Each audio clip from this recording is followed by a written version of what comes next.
Hai guys, balik lagi sama aku. Jadi di video kali ini aku bakal share ke kalian semua tentang COVID-19. Honestly aku super excited banget buat bahas ini karena ternyata beberapa dari masyarakat kita masih meremehkan COVID-19 ini. Bahkan beberapa masyarakat awam pun masih nggak tahu loh COVID-19 ini apa sih sebenarnya. Nah makanya di sini aku bakal share ke kalian semua hal-hal yang berkaitan tentang COVID-19, dimulai dari asal-usulnya, terus penularannya, pencegahannya, bahkan hoax-hoax yang berkaitan mengenai COVID-19 ini. So buat kalian semua yang penasaran, please keep on watching.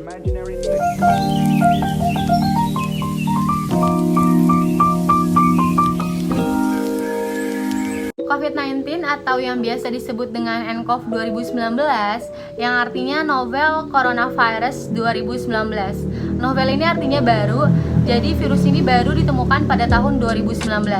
Atau juga yang biasa disebut dengan Wuhan pneumonia, yang artinya virus ini baru ditemukan di kota Wuhan, yaitu salah satu kota yang berada di Cina.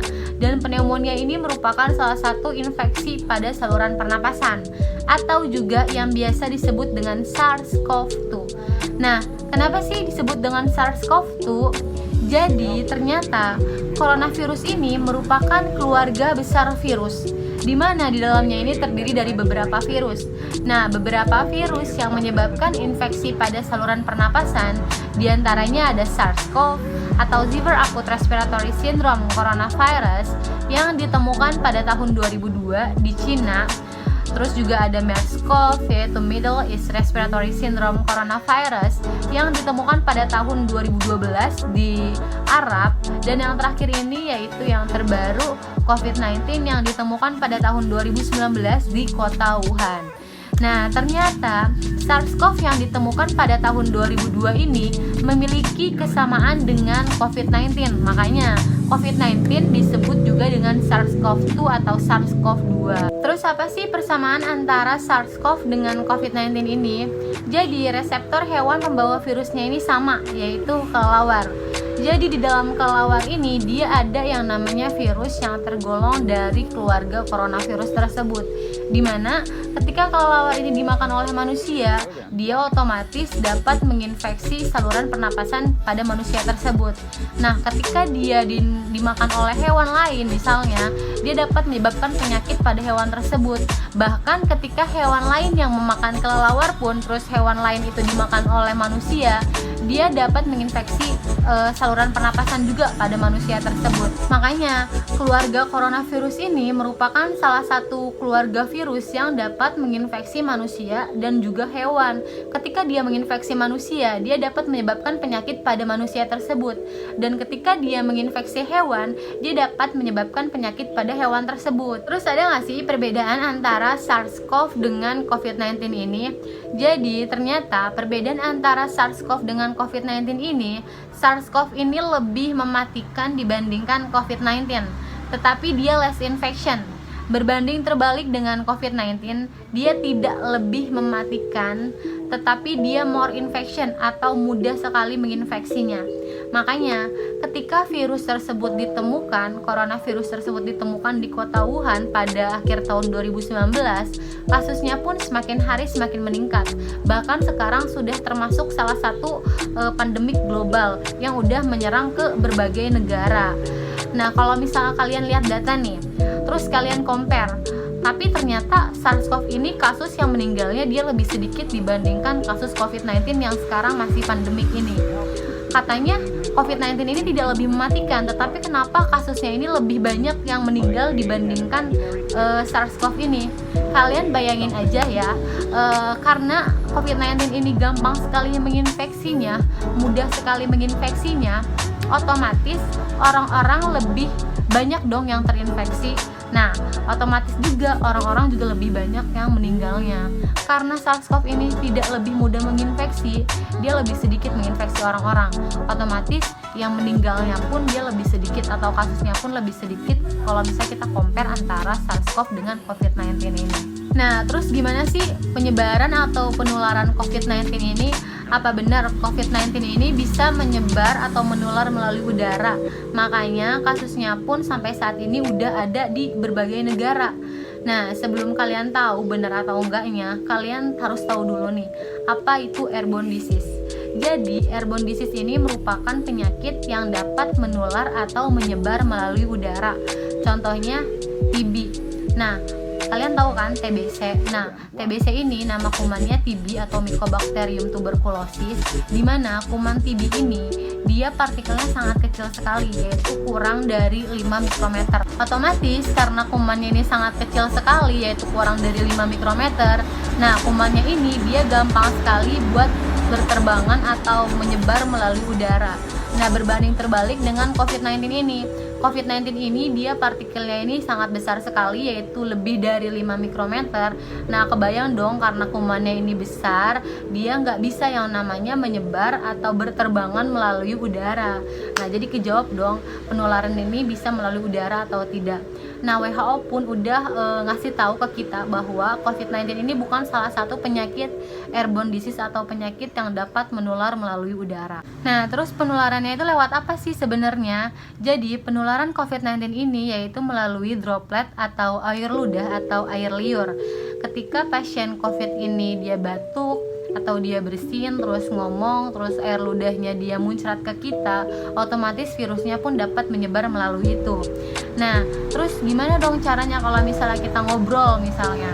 Nah, jadi kalau misalnya kalian ngobrol, kalian nggak mungkin kan nanya ke orang tersebut, lo ngidap nggak sih, ngidap COVID-19 nggak, lo sakit corona nggak dong, kalian ambil aja jarak amannya itu lebih dari 1 meter. Makanya untuk saat ini kita dihimbau untuk melakukan physical distancing, yaitu menjaga jarak dengan jarak 1 meter. Kenapa disebut physical distancing? Kenapa nggak social distancing? Karena walaupun kita menjaga jarak dengan orang-orang, kita masih bisa melakukan sosial. Terus siapa aja sih orang-orang yang beresiko tinggi untuk terkena COVID-19 ini? Jadi yang pertama, people who have underlying condition, atau orang-orang yang emang udah punya penyakit penyerta sebelumnya, seperti penyakit ginjal, terus hepatitis, atau jantung. Nah, kebayang dong ya, kenapa sih orang-orang tersebut yang rentan banget terkena COVID-19 ini? Jadi, normalnya di tubuh kita ini ada yang namanya sistem imun atau disebut dengan antibodi. Nah, sistem imun di tubuh kita ini bekerja ketika ada benda asing masuk seperti virus atau bakteri atau apapun itu masuk ke tubuh kita, dia bakal ditangkis atau dicegah atau dimatikan oleh sistem imun di tubuh kita. Nah, sedangkan orang-orang yang sakit ini dia mempunyai sistem imun tubuh yang lemah. Kebayang dong ya, ketika virus ini masuk atau bakteri ini masuk ke tubuh kita, karena sistem imun yang ada di tubuh kita yang normalnya buat mencegah benda asing masuk ke tubuh kita ini dia turun, dia nggak bisa yang namanya mencegah benda asing tersebut. Nah, akhirnya benda asing atau virus tersebut masuk ke dalam tubuhnya. Nah, terus siapa lagi nih yang rentan terkena COVID-19 ini? Jadi yang kedua yaitu emang orang-orang yang udah usia lanjut atau usia tua. Jadi kebayang dong ya, yang balik lagi yang tadi, sistem imun yang ada di tubuhnya lemah, otomatis virusnya juga gampang masuk ke dalam tubuhnya. Terus yang ketiga, perokok. Nah, perokok ini termasuk salah satu high risk atau orang yang rentan sekali terkena COVID-19 ini. Kenapa sih? Nah, jadi ternyata di tubuh kita ini udah ada yang namanya reseptor virus atau reseptor COVID-19 tersebut, yaitu disebut juga AC2. Nah, AC2 ini meningkat pada orang yang perokok. Kebayang dong ya, karena reseptor, kalian tahu kan reseptor yaitu ibarat magnet. Reseptornya ini tinggi, reseptor virusnya ini tinggi. Nah, ketika virusnya itu masuk, dia bakal dia bakal berikatan dengan reseptor yang ada di tubuh tersebut. Makanya virus tersebut gampang sekali masuk ke dalam tubuh perokok tersebut karena memiliki reseptor virus yang tinggi. Nah, terus anak-anak bisa nggak sih terkena COVID-19? Kan sistem imun tubuhnya kuat. Apa dia bisa nih kena COVID-19? Jadi, anak-anak emang bukan termasuk orang-orang yang memiliki resiko tinggi untuk terkena COVID-19 ini. Nah, kenapa dia bukan termasuk yang high risk? Karena di dalam tubuhnya emang sedikit kadar AC2-nya berbanding terbalik dengan perokok yang tadi memiliki reseptor AC2 yang tinggi atau reseptor virus yang tinggi. Dan pada anak-anak pun sistem imunnya masih kuat, tapi tidak menutup kemungkinan untuk anak-anak tersebut terkena COVID-19. Nah, terus kalau misalnya emang anak-anak tersebut terkena COVID-19, dia biasanya tanpa gejala karena gitu memiliki sistem imun tubuh yang kuat dan memiliki reseptor virus yang sedikit. Terus gimana sih pencegahan terbaik COVID-19 ini? Sebenarnya pencegahan COVID-19 ini dia nggak susah dan nggak bertele-tele. Kalian cukup jaga kesehatan kalian dengan cara makan makanan yang bergizi, terus istirahat yang cukup, tidur yang cukup, sama mematuhi aturan-aturan yang emang udah dikeluarkan oleh pemerintah, seperti menggunakan masker saat keluar rumah. Nah, misalnya kalian nggak punya masker tuh yang warna hijau-hijau atau masker yang emang biasa dipakai oleh tenaga kesehatan, kalian nggak usah khawatir, kalian bisa menggunakan masker kain yang emang dijual di pasar-pasaran, itu 5.000 kalau nggak salah harganya. Nah, terus kalian cuci tangan ini penting banget karena kita nggak tahu kita keluar rumah abis megang apa, dan kita juga nggak tahu abis bersentuhan dengan siapa. Makanya kalian harus cuci tangan abis dari luar rumah atau mau makan, kalian harus cuci tangan. Misalnya kalian nggak punya hand sanitizer, kalian nggak harus cuci tangan pakai hand sanitizer guys, karena cuci tangan pakai hand sanitizer itu dianjurkan ketika kalian emang gak ada air atau ketika kalian di dalam perjalanan. Nah, sedangkan kalian kan di dalam rumah itu ada air dan ada sabun, yaitu cuci tangan terbaik itu menggunakan air yang mengalir dan menggunakan sabun. Gampang kan? Nah, di sini juga aku akan bahas desinfektan chamber, yaitu desinfektan yang biasa disemprotin ke orang-orang sampai basah kuyup yang katanya. Nah, jadi desinfektan otomatis ingredientsnya ini ada alkohol sama etanol ya. Ketika desinfektan tersebut disemprotin nih ke muka kalian, karena ada video yang desinfektannya disemprotin ke muka dan terus masuk ke mata, akhirnya dia dapat mengiritasi mata tersebut. Nah, ketika kalian hirup pun dia akan mengiritasi saluran pernapasan kalian. Makanya aku saranin desinfektan chamber ini hanya bisa digunakan buat benda-benda mati, seperti emang benda-benda yang banyak digunakan oleh orang lain, seperti gagang pintu ataupun jenis lainnya.